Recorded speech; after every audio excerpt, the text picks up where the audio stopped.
বিড়াল পালন করা উচিত। ঘরে যদি কোনো জিনের অস্তিত্ব বিদ্যমান থাকে তবে তার সাথে মোকাবেলা করার শক্তি মহান আল্লাহ তাআলা বিড়ালকে দিয়েছেন। বিড়ালটি জিনের সাথে নেগেটিভ এনার্জিগুলোকে শোষণ করে ফেলতে পারে। শুধু তাই নয়, বিড়ালের শরীরে আল্লাহ তাআলা এমন একটি ব্যাকটেরিয়া দিয়েছেন যা কিনা আমাদের আশেপাশে থাকা সব ধরনের নেগেটিভ এনার্জিগুলোকে শোষণ করে নেয়। এছাড়াও বিজ্ঞানীরা বলেছেন, আমরা যখন রাতে ঘুমাতে যাই তখন ঘরে পোষা বিড়াল সারা রাত ধরে আমাদের শরীর থেকে নেগেটিভ এনার্জিগুলোকে শোষণ করতে থাকে। আল্লাহ রাব্বুল আলামিন বিড়ালের মাঝে কিছু বৈশিষ্ট্য দিয়েছেন, যার কারণে এমন একটি সুন্দর মাখলুক আমাদের রোজকার জীবনে অংশ হয়ে উঠেছে। রাসূলুল্লাহ সাল্লাল্লাহু আলাইহি ওয়াসাল্লাম বিড়াল পছন্দ করতেন এবং বিড়াল পালন করার কারণে তিনি এক প্রিয় সাহাবীর নাম দিয়েছেন, এবং বিড়াল পালন করার কারণে তিনি তার এক প্রিয় সাহাবীর নাম দিয়েছেন আবু হুরাইরা, যার শাব্দিক অর্থ দাঁড়ায় বিড়ালের পিতা। কেন একজন মুসলিমের বিড়াল পালন করা উচিত? গবেষণা করে জানতে পারা যায়, আজ থেকে ৮,০০০ বছর পূর্বে জঙ্গলের বিড়ালরা খাবারের খোঁজে জনবসতিতে আসতে শুরু করে। সে সময়ে জমিতে ইঁদুরের অত্যাধিক উৎপাত ছিল। সেসব ইঁদুরকে তাড়া করতে করতে একসময়ে বিড়ালরা মানুষের বসতিতে এসে পৌঁছায়।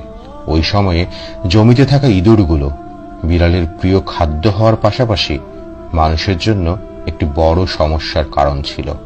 বিড়াল সেগুলিকে মেরে ফেলাতে তৎকালীন সময়ের মানুষ ও বিড়ালের মাঝে একটি সখ্যতা গড়ে ওঠে এবং তারা আস্তে আস্তে একে অপরের প্রতি আপন হতে শুরু করে।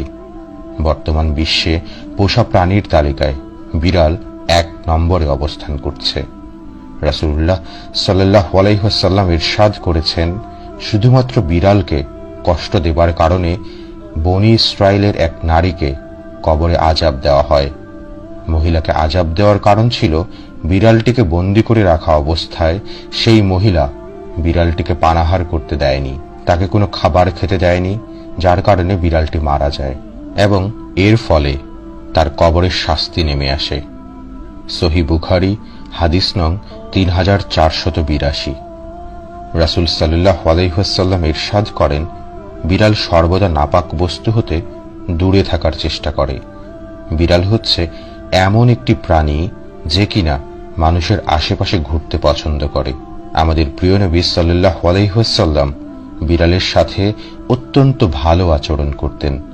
তাই আমাদের উচিত প্রিয় নবী সাল্লাল্লাহু আলাইহি ওয়াসাল্লাম এর প্রদর্শিত পথে চলা এবং বিড়ালের সাথে সুন্দর আচরণ করা।